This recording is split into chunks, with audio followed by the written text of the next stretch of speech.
حضرت عمر جب نعرہ لگاتے نا تو کیسر و کسرا کانپتے. سفیر آتے روم کے ملنے کے لیے تو کہتے جاؤ عمر نفل پڑھ رہے ہیں، ٹائم کوئی نہیں. ایک دن اندر میٹنگ ہو رہی تھی، حضرت عمر میٹنگ میں بیٹھے تھے. آپ کے بیٹے ملنے آئے عبداللہ ابن عمر. ابا جی اندر آ جاؤ. فرمایا دروازے پہ کھڑا ہو، میں ضروری بات کر رہا ہوں، اندر نہ آنا. جناب عبداللہ ابن عمر کہتے میں دروازے پہ کھڑا ہو گیا. تھوڑی دیر گزری تو امام حسین بھی آ گئے. ایک حدیث میں ایک روایت میں امام حسن کا لفظ بھی ہے. امام حسین آئے، آ کے عبداللہ ابن عمر سے کہنے لگے عمر فاروق اندر ہے؟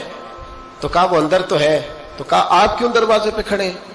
کہنے لگے ابا جی نے کہا ہے یہاں انتظار کرو، میں کوئی ضروری بات کر رہا ہوں. لیکن شہزادے میرے لیے کہا ہے، میرے لیے آپ جانا چاہیں تو چلے جائیں. امام حسین کہنے لگے امیر المومنین کوئی بات کر رہے ہوں گے، میں ظہر کے وقت مسجد میں مل لوں گا، ظہر کا ٹائم آئے گا نا تو میں مسجد میں مل لوں گا. یہ کہہ کے چلے گئے. حضرت عمر باہر آئے تو حضرت عبداللہ ابن عمر سے کہا کہ کوئی آیا تو نہیں؟ عرض کی حضور حسین ابن علی آئے.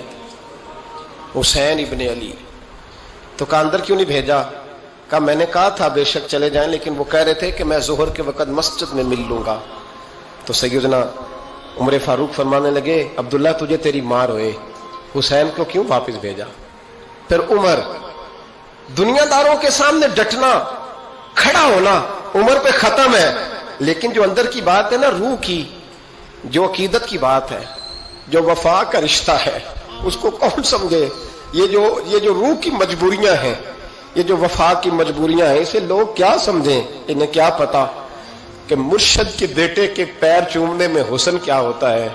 انہیں کیا پتا کہ جب استاد کا بیٹا گھر میں آتا ہے تو دل کرتا ہے مکان بیچ کے اسے دے دیں، اس کے باپ کی نیکیاں بڑی ہیں.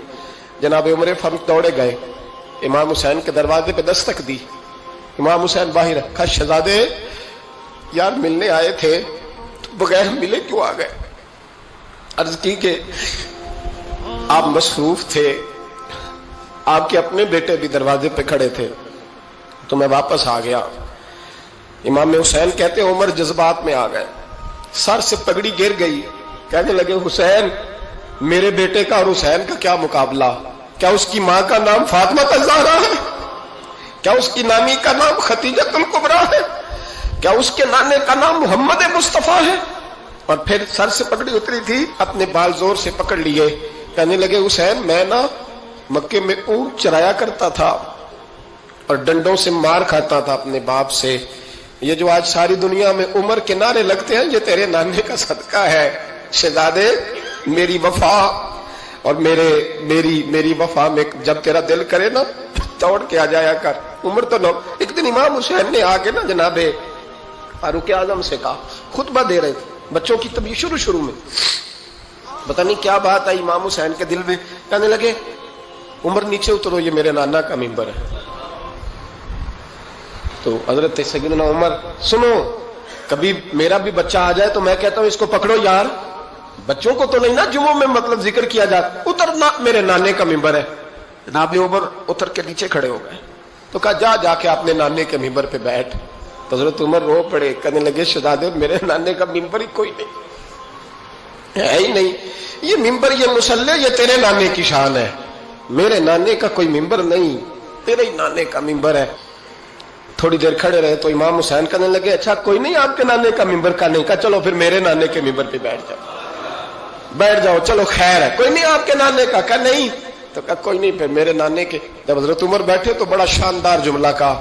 فرمانے لگے میں ممبر پر مرضی سے نہیں بیٹھا تھا، مجھے ابو بکر نے بٹھایا تھا، اور پھر حسین کے کہنے پہ میں اترا ہوں، اب مجھے حسین نے بٹھایا ہے. اب کسی کی جرت ہے تو عمر کو اتار کے دکھائے، اب میں حسین کا تیری نسل پاک میں.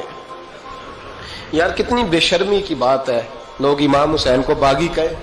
وہ حضرت امام اعظم ایک باغ میں بیٹھے تھے، شاگرد ساتھ تھے، تو کتابیں بکھری ہوئی تھی، کچھ لکھا جا رہا تھا، بکھری ہوئی تھی کتابیں.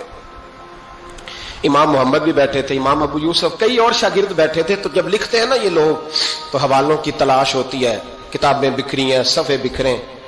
بچے گیند کے ساتھ کھیل رہے تھے تو گیند اچانک باغ میں آئی تو ایک چھوٹا سا بچہ گیند لینے آیا تو امام اعظم اٹھ کے کھڑے ہو گئے. وہ بچہ گیند لے کے چلا گیا، کتابیں ساری پھر بکھر گئیں، جو گود میں رکھی ہوئی تھی وہ بھی نیچے گر گئیں، کچھ صفحے بھی گر گئے.